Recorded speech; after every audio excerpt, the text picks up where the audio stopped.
Good morning and welcome to another presentation from Guidance, just around where you should be at this time of year in January. And it feels like it's been a long time, but Happy New Year. It feels like we've been back in school for ages, and I hope like that you had a nice day off, and congratulations especially to our senior basketball team and all those amazing players. So well done on doing that today. Okay, this isn't going to be a very long presentation, and also it's partly there. I know that I am going to spend a bit of time today talking about DARE, and that won't be for everybody. So I know that you have other things that need to kind of get done today. So if at some stage your tutor wants to stop and allow people who aren't, don't need some information about DARE to go off and do other things, that's okay. And we can always, we can put this presentation up on Schoology and make sure that people get a chance to see it that way as well. Okay, but the main thing really is about CAO, and I know kind of a lot of you are kind of feeling a bit anxious about kind of wanting to get all of your CAO nailed down at this time of year.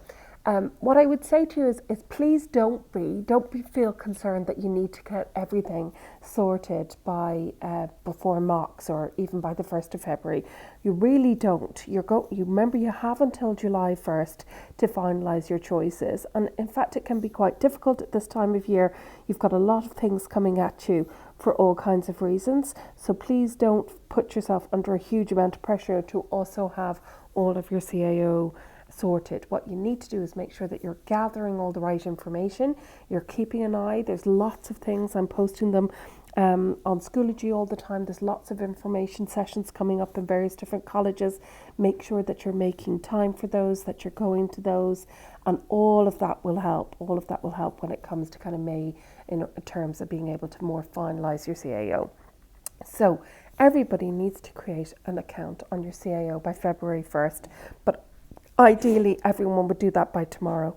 Okay, so there's a discounted fee if you do that by tomorrow, and please do not let anything stop you. As I said, it's not that you need to know what's going to go onto your CAO, you just need to create your account. So have a go at kind of doing that this evening if you haven't already done it, and just it's a very, very simple process to sign up. It's only going to take you a couple of minutes. You go onto the CAO website and you look for the box that says apply, and when you go in there you'll be asked a number of simple questions, and it's really very simple. It really wouldn't take you longer than 7 or 8 minutes to create a CAO account. But the big thing you do need to look out for is you need to pay attention to what we call the restricted courses. They have to be on your CAO by February 1st. You can remove them after this time, but you won't be able to introduce them after this date. So that's the expression that we use, is that about restricted courses, is that you must have them, you must list them on your CAO by February 1st, but you could always remove it after that time, or you might list it first and then you want to move it down to 7th, or vice versa. All of that is no problem at all. So you're going to be able to move it around, you're going to be able to remove it, but you're not going to be able to introduce a restricted course if you haven't listed it by February 1st. And what's a restricted course? Well, they're marked in the handbook, and again, the handbook, we gave you an abbreviated version of the handbook, but again, a copy of the handbook is available on the CAO website. But a restricted course, the simplest way of thinking about it is it's a course that isn't going to be decided on points alone. So it's going to be maybe some of the music courses where they want an audition, some of the art courses where there's portfolios, architecture in TUD where there is an assessment test, and courses like this. Okay, so they're called restricted courses, and they have to be on your CAO. You have to have listed them by February 1st. And in addition to that, then, for those of you going for medicine, is HPAT. You have to register for HPAT by January 21st, so that's Friday. Okay, so make sure kind of like that that you've also done that as well. And again, you need your CAO number to register for HPAT, so therefore you need to have created your account. Okay, so make sure you do all those things again, even with something like HPAT. I would hope at this stage that if you're going for HPAT, you already have decided that. But if for whatever reason you were hesitating over doing that, you were thinking it's always better to apply and not sit it than it is to have not even applied. Okay, so I think of CAO, in my mind, it's like there's 3 phases.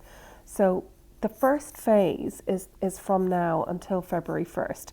And during that phase, that's where you're going to create your account, and you're going to be able to, and again, it's paying particular attention to restricted courses. But I could create my account by this Thursday, and between then and the 1st of February, I'm still going to be able to go in and change courses and put things on and remove them and do all those things. So I'm not locking kind of anything in right up to that point.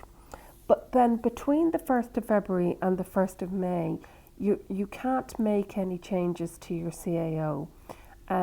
It closes down. That ability to edit your CAO just closes down. And it's during that time that all of those interviews and portfolios and things like that are taking place. So that's the second phase then. So we have this period between February 1st and the 1st of May where you can't make any changes. And then after the 1st of May up to the 1st of July, again, you can change your mind as often as you like. You get a message from CAO, and again, I'll talk to you about that closer to the time, but you'll get a message from CAO to say, okay, we're opening up change of mind, and it's also, got some basic information there at that stage, and you can go in and you can change your mind as often as you like. And the only exception about that is that you cannot introduce a restricted course to your list of choices. So, if I want to apply to commerce over in UCD, it's not a restricted course, so I wouldn't have to have listed it anywhere on my CAO until the deadline on July 1st. That could be the very, very first time that I apply for the course. And again, in terms of where things are listed, I can move them around, move them up, move them down, all of that, as long as, if it's a restricted course, as long as I had previously listed it before the 1st of February. So hopefully that makes sense. Again, on the CAO website, in the booklet, there are really lovely calendars. There's all kinds of, nearly every newspaper is producing some kind of a timeline of things. These are very, very, there's lots of little things that kind of happen in between, but that's how I think of it. I think of it as having that kind of this application stage of having these kind of 3 phases, these 3 sections. Okay, now in addition to that, I'm also working at the moment with a number of girls who are going to UCAS. So the final deadline for applying to colleges in the UK and Northern Ireland is January 26th, so that's next week. And again, I hope I've spoken to everybody who is going to do this. There's nobody new about to come out of the woodwork, but it does take a bit of time. And again, there are times throughout the year where we have to prioritise some people for appointments over others. At this moment, that is what we're having to prioritise. Okay, so we have to prioritise people who are going for UCAS because their deadline is coming up very, very thick and fast. And for the rest of you, even if you haven't had an appointment, it needs to kind of get pushed on till later in the time in order to make sure people don't miss deadlines. I know there are a couple of you who are also kind of thinking still about applying further afield, applying to other parts of Europe, or applying to other parts of the world, or even kind of people who might as well also be just thinking about just doing something a little bit different, maybe applying for apprenticeships or applying for different types of courses. The first thing I just want to say is just a clarification about Unicasts that some people just seem to be a little bit confused about. So I'd had a message from quite a few people at this stage saying, I've applied to Unicasts and just, I don't understand this and I don't understand that. You don't apply to Unicasts, okay? Unicasts are an agency who you employ to help you apply to colleges across Europe. So that's their job, okay? So they're an agency who you are employing privately to help you navigate what the application is going to be in Sweden or in Spain or in Germany or wherever it is that you're going to apply to. So that's what Unicasts do, is that they help you. You're not applying to them, they should be helping you apply. Now, you don't have to use them, and sometimes the information on their website, on their website, all they list is kind of courses that they particularly have an association with. It's not a complete list of courses that are taught through English or anything kind of close to that. So if you are interested in applying, in using them, they are great. Okay, they are great. They're fabulous, and that's what they do is they help you to understand what the different systems are that you need and what's the different paperwork that you need for all kinds of different colleges. But you don't have to use them, and if you can find the information yourself, and it is a bit harder, but you go on to the college website, you email the colleges, and you try and get clarification from them, from the admissions office in whatever college it is that you're applying to. And there'd be normally somebody there who'd be able to kind of help you and who would be able to try and explain what they mean when they say they want this, that or the other. But I just need to emphasize there's a lot more of you this year applying for colleges abroad than we would see in normal years, and that you need to leave plenty of time if you're going to suddenly come to the school and look for documentation. Okay, so if you're all of a sudden going to need a reference, or you're going to need copies of your reports, or you're going to need whatever it is that you're going to look for, you have to make sure that you're giving the school plenty of time to be able to do that. That is not something that can just be produced overnight. It often can take, it's often things that might need Miss Caffrey to sign things, or Miss Kelly. They could be really busy, they could be off, they could be all kinds of things could be happening. So you need to be able to make sure that you are warning the school, if you're looking for documentation, that you know exactly what it is that you need, and you have found that out, and you also know what the deadline is, so that we're not left surprised or you're not left short. But the second thing is I suppose, going back to that, is that it feels like there's a lot of people applying, and that it's perhaps, of course, a nervousness about points and where they would go. And I appreciate that it's really difficult for your year. I appreciate, that you've had a tough kind of couple of years. It's been very difficult in terms of points. It still is very difficult in terms of points to know where we're going to go. But make sure that that if if what you're applying to do is you're kind of wanting to kind of have a backup, that you're wanting to kind of have some kind of opportunities to go to places in case the points arise here, please just make sure that you're doing the proper research around these places.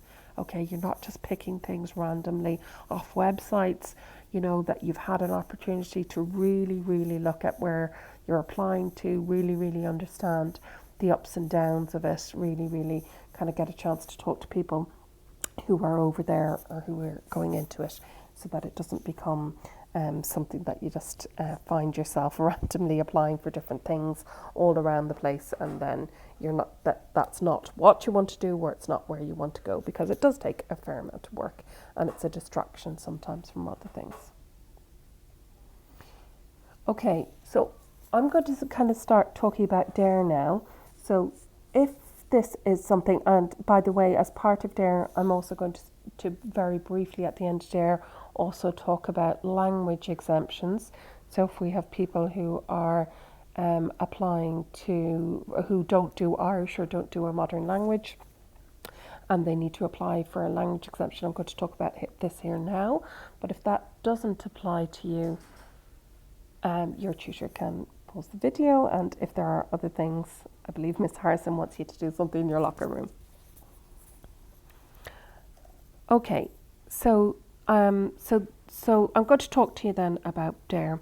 So the first thing I'm going to say to you, and again I'm going to show you how to find the webinar. in a minute, but I cannot underline enough how you should watch the webinar on the Access College website. So Access College are the organisation who run the DARE scheme. They also run another scheme called HERE, but they run the DARE scheme. And they produced a webinar just a couple of weekends ago. And it was really good. It's really thorough. And it has a presentation, and then they were answering, there's all questions and answers. They were answering questions that came into their chat box. So everything you could possibly want to know about DARE for 2022, you're getting it directly from the people who run DARE. So I cannot emphasize enough the importance of watching that video. So if you were to just watch their presentation, I think it's only about 20 minutes. If you're to watch it with all and then watch all the questions and answers, you're probably talking about something that's long, that's about an hour. But even kind of watching those kind of 20 minutes and seeing kind of all their different tips and advice about how to kind of fill in all the forms and everything like that, it is so valuable. And again, as I said, you know that you're getting it straight from the people who run the DARE scheme. So that's really valuable. All right, but broadly speaking, DARE has 3 parts, and we call those parts Part A, Part B, and Part C. And I have, again, I'm just going to really emphasize that it has to be you. Okay, you are the applicant. This isn't me applying for DARE. This isn't your teachers applying for DARE. This isn't your parents applying for DARE. Okay, you are applying for DARE. Okay, so you are the applicant, and you have to understand what are all the different steps involved, and you have to understand the deadlines. You have to understand the paperwork. And I'm not saying that to be hard. I'm not saying that to say, I won't talk to any parent about it. I have already communicated with several parents about it. But one of the things I'm trying to say to your parents is, look, please get her, please get the 6th year, the student, please get her to come and talk to me directly about it rather than trying to go through your parents. Because when you get to college, none of these services, or none of the DARE services, none of these things are going to deal with your parents. They're going to deal with you. And the CAO does not deal with parents. It deals with you. You are the applicant. And so you have to understand. So if anything kind of goes with this, that if anything, if people kind of are coming back, all of that is coming to you. You have to step up here. You have to understand yourself, what it is that you need to do. And again, it's just going to make it all kind of easier when it comes to negotiating these steps later on. There is lots and lots of information available about DARE, again on the Access College website, but also from the colleges. So, if you know in particular that you're going to apply to Trinity and you're a DARE applicant and you have a question about DARE in Trinity, well, contact the Access. So it's the Access office. Contact the Access office in Trinity and ask them. Okay, if you've got a question, go and ask them. And again, they will be more than happy to try and help you and give you advice and information. So don't be afraid of reaching out to those people and engaging with them. And particularly like that if you have questions about, well, what is it going to be like when I'm on the course? That's really important. Okay, so we're going to look at those 3 parts of the DARE form. But the way I'm going to do is we're going to look at Part A, then we're going to look at Part C, and then we're going to come back to the middle one, which is Part B. Because Part B is the bit the school fill in, but I'm just going to talk to you about the other 2 parts. So Part A is the bit that you're going to complete online, and you do it as part of your CAO application. So when you go on and you create a CAO application, one of the questions you're asked is, do you have a disability, and do you want to make a DARE application? And you have to tick yes to that by March 1st. But most people will do it when they create their CAO account. Okay, so you have to do it by the 1st of March, but most people will do it just while they're creating their account. And again, if you watch the video on the Access College website, there's lots of guidance about this with screenshots and everything.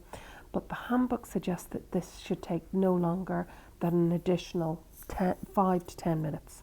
Okay, maximum. Okay, so there is a series of kind of yes and no questions, and then there is a box at the end where you can type in a personal statement. Now, the personal statement, you're given a very generous amount of space. You don't have to use it up.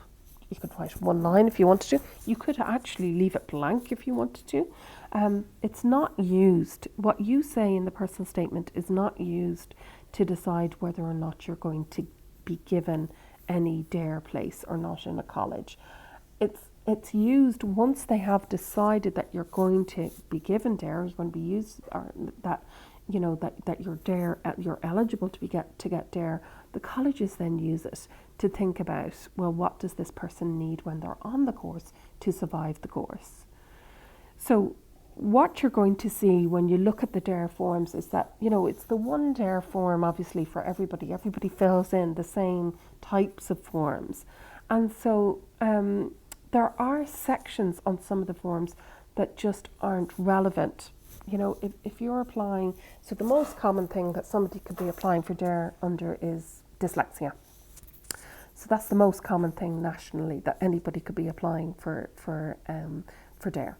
So if you are applying under dyslexia, there's going to be elements of the forms that don't apply to you, because somebody who is perhaps a wheelchair user has much more complicated needs in terms of their access to college than somebody who has dyslexia. Okay, so somebody who's a wheelchair user needs to make sure that whatever buildings they're in, whatever lecture theatres they're in, whatever it might be, has access, has easy access for them.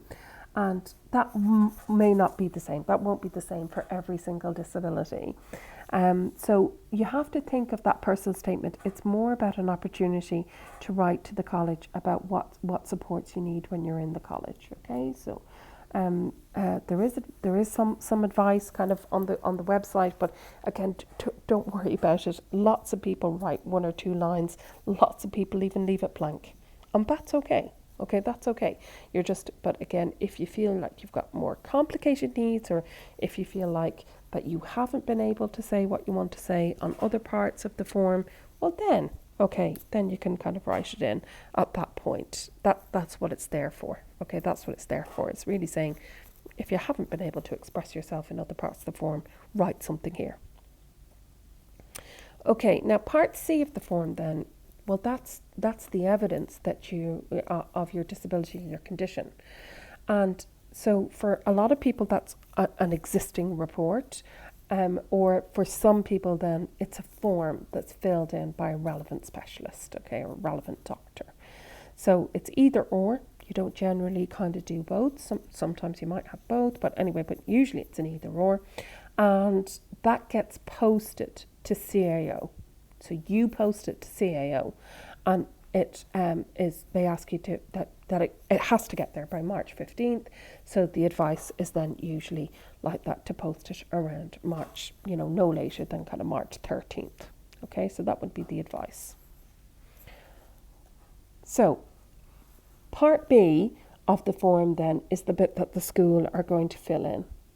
So that's going to be something that you again are going to post to CAO, and it's going to arrive by March 15th.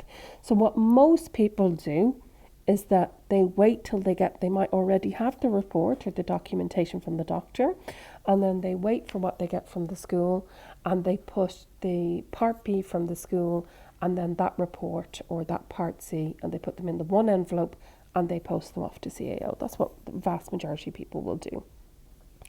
Now again, here in Mount Anville, my aim would be is that I'm going to block off a couple of days over the mocks, and I'm going to hopefully kind of be able to do the vast majority of the DARE forms over that period. So that's going to be early February.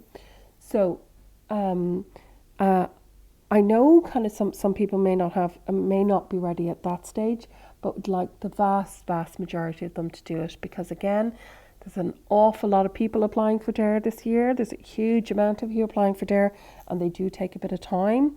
So if we left them till after midterm, we might be a bit stuck for space. So we're going to try and get the vast majority of them done over mocks, and then If you can't get them done, then we can have maybe done just a few others that drift into after the midterm break. So what I'm going to be asking you to do is that if you're going to make a DARE form, you need to print off a blank version of part B of the form of the DARE, okay? And I'm going to show you what that is now in a minute. And you have to fill in some of the information yourself. So obviously your name to begin with, okay? But you have to kind of fill in some of the basic information. When you look at the form, you'll see, like it's kind of obvious, but we'll have a look at it together. And I want you to hand that in then to me, into my hands, okay? Or you hand it into Miss Harrison. Okay, please don't leave them down to the student officer. Just slide them onto an office door or kind of anything like that, okay? We want you to physically hand them to us. And again, the reason why I'm asking you to do that is because, again, Miss Harrison and I are going to check that you've filled in the bits that you want you to kind of fill in. And if there are other parts of the form, that you want to kind of write in notes, or you want us to particularly say anything, feel free. Absolutely. Have a look at the whole form. Have a look and say, well, actually, yes, you may not know this, but you could tick in. You might be able to kind of look at different kind of bits of the form as well. So feel free to kind of to write in little notes like that if you want to. That is no problem at all. So I'm going to ask you to start doing. Some people have already done that. Some people have left me in forms without names. Some people have already left me in forms, but they haven't done they haven't filled in the information they were supposed to fill in. So all this has kind of, some people have already started this already. So, but for the rest of you, you can start doing that kind of now. Okay, start leaving in forms, but nobody. Okay, even if you leave in your form now, we're not going to start processing them. We're not going to start filling them in until over mocks. So you won't be getting them back for a couple of weeks. So let's just have a look at that form. So, sorry, I did this the wrong way around. Okay, so this is what the Part B form looks like. So again, I want you just here to kind of put in your name. And again, you don't need to worry about the school name. I understand you're in Mount Anvil. But if you would put in when you first came in, so I know that some of you may not have arrived at the same time. So if you put in your name, put in your date of birth, don't worry about your CAO number. And if you put in the year that you came to the school, okay? And then this is the second page of the form. It just goes over onto the second page. So you need to write in the category that you're applying for DARE under. And if sometimes some people have two. So if there is a second, to be able to kind of do that. And then you need to do this, okay? You need to do this, okay? Have you this little checklist? Have you needed any school supports or exam accommodations? Has your attendance been affected? Has your impact on school been attempted? Has it affected your overall exam results and learning? Is there anything that's not listed above? And then, do you have a specific learning difficulty? Okay, so that's the dyslexia, dyspraxia, something like that. Okay, do you have a specific learning difficulty and your literacy and numeracy have been impacted? So you just tick yes or no to all of those. Again, just to let you know, the vast majority of people say no to number 5. So number 5 again it's just there in case you don't fit into kind of one of the other categories, but it's very, very rare for somebody to have something under kind of category number 5. Okay, and this checklist, this relates to different sections of the form. Now you can see here on this screenshot that this is then section 1. So to be eligible for DARE, you only need 2 things. Okay, you only need to have 2 things that it's affected. So 2 of these 6 things. So usually what they ask you to do really is they ask you to have a look at what have been the 2 largest things. So a lot of people have 3, some people even have 4 things. And again, with the learning difficulty, there are a couple of kind of criteria around it. You have to have scores below the 10th percentile. But again, I can talk anybody specifically around that if you can't find that information yourself online. Okay, so just to show you, this is that screenshot. So the top of page 2, where it asks you about your disability or condition. So sometimes people try and fit in very, very complicated phrases or words into this. But in fact, this is a drop down. When we're filling this in, this is a drop down list. Okay, and it comes up as these categories. So these are the categories that you can apply to DARE under. I know I'm moving around a bit on the screen, so I hope it's not too bouncing round. So what I'm going to be asking you to do is when you fill in this kind of this applicant's, this top of page 2, the applicant's disability or condition, you have to list one of these ones here on the right hand side. So which category is it under? And that has to match with whatever you have put on part A of the form, which you've done online. Okay, so it's that all three things have to match up. What you put in part A, what's listed here at the top of page 2 on part B, and then whatever the report is on part C. Okay, so these are the categories, and you pick the one that's related to your condition. Okay. So look, hopefully that makes kind of sense. So like I said, what I want to do is I just want to very briefly now show you as well the Access College website. So when we come to the Access College website, again, we can go into here or there, but when we kind of come into the DARE section, we have copies of the handbook and the form. Again, the handbook is really, really good. This handbook here is really, really good and talks you, there's the whole timeline for DARE. There's all the contact kind of colleges or names and phone numbers of the DARE and various different colleges. Who can apply for it? Here we go. Here's that list again. Okay, that's the same list that I was just showing you on the drop-down list. And then how does it work? What are all the things that you need to fill in? And then it goes through. So this is section A. This is the bit you're going to do online. There you go. There's the deadline. It's the 1st of March. What do you have to do by then? And you have all your different kind of screenshots. This is what you have to do. Okay, and it goes through all of that, and it goes talks you through the whole thing. So really, really good. Okay, really, really valuable.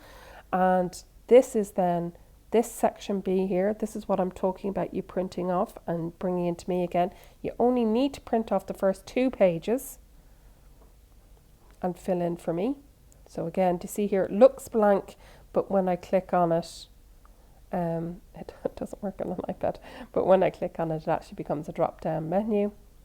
Okay, so use the drop-down menu, and then if you want to print off the whole form, okay, and if there are some things that you would like to scribble in, if there are some things that you would like to say, feel free, okay, to do that.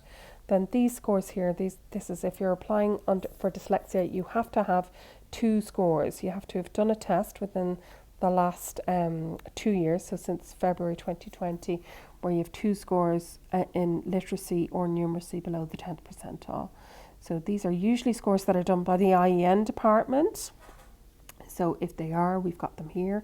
If they're not, okay, so if you have 2 scores below the 10th percentile and you've never told the school that you've done these tests, or we've never seen this report here in the school, well, again, you'd need to write that in. Okay, you'd need to write that in and tell us. But if they are, that the Learning Support Department, that the IEN department have, that's okay.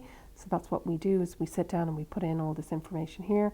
And you can see here who fills it in, but it needs to be signed by the principal. It needs a school stamp and all those kind of things as well. So that's why we need a bit of time. So we block off a couple of days over the mocks to do these. And again, once you're over the age of 18, it doesn't need to be signed by a parent. It's just signed by you. Okay, so that's the kind of part B form. And again, just kind of coming back to the whole, coming back to showing you that here on the DARE website, that this bit here on the bottom left, this is the application session that took place a couple of weeks ago, and here's the recording.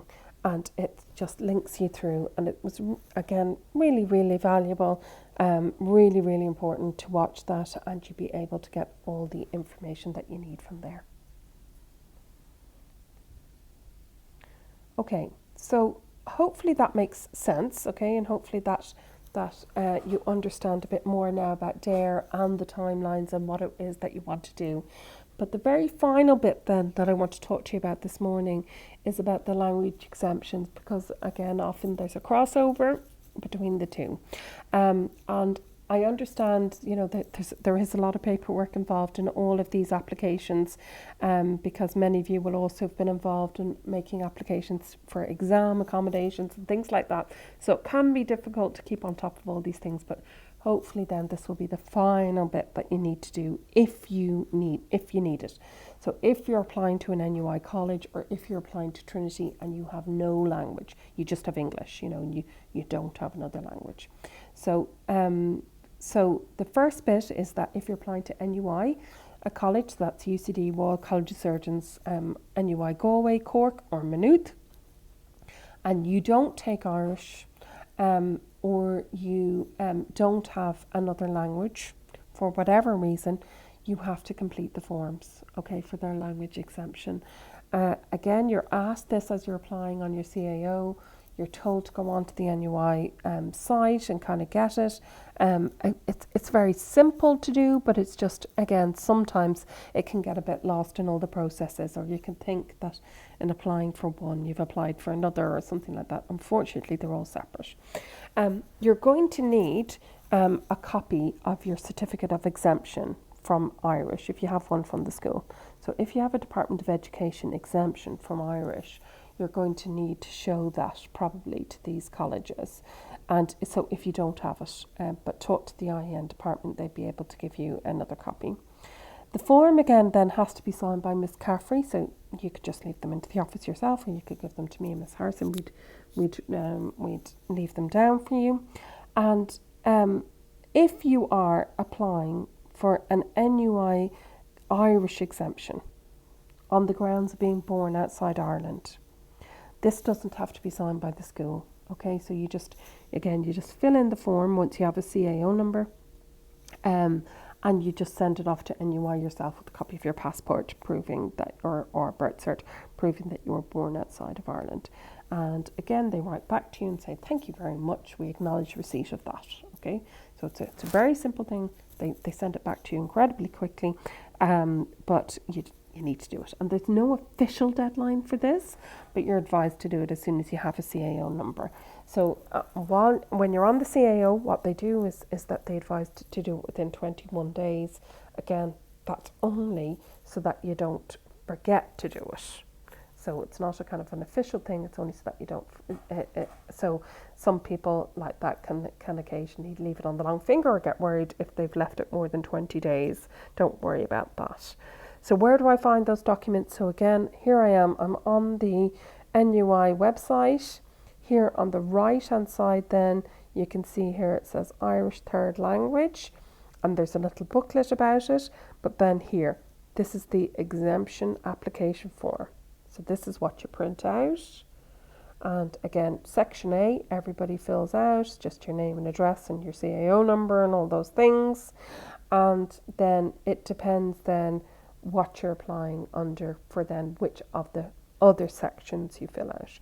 So if you are born outside of the 26 counties, you just fill in section B, whereas if you're born, if you have a DES cert, or if you have another disability or whatever it might be, okay? So there's kind of various different kind of things that categories that you fill out, and as you go through this, you can see. So that's all. If you're just applying to an Irish exemption because you're born outside Ireland, you just have to do this, okay, this top of section B, and send in the birth cert, okay? So it's very, very simple. And it's it just, again, it's just simply a matter of time in terms of kind of keeping up on it. And then for Trinity, so the easiest way to find this is that I just Google the Trinity exemption form. their waiver. So here it is. It's a 1-page form. So Trinity, they don't require you to have Irish, but they do require you to have a language other than English. Or sorry, yes, one other language other than English, unless you've got an exemption. So again, it's kind of relatively simple.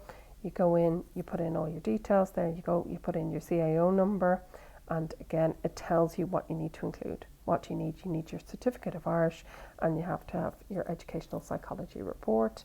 And again, the principal signs it and stamps it. So it's very easy kind of sometimes to forget to do all those other little bits. And this is the time of year to do them. As soon as you have a CAO number, just do them. You know, even if you don't think you're going to apply to Trinity, well, you could, you might as well just do it, so that then if later on in the year you want to change your mind, you can do. Okay, well look, hope that was helpful, and keep in touch then if there's anything else, and best of luck over the next while heading into mocks. Okay, take care.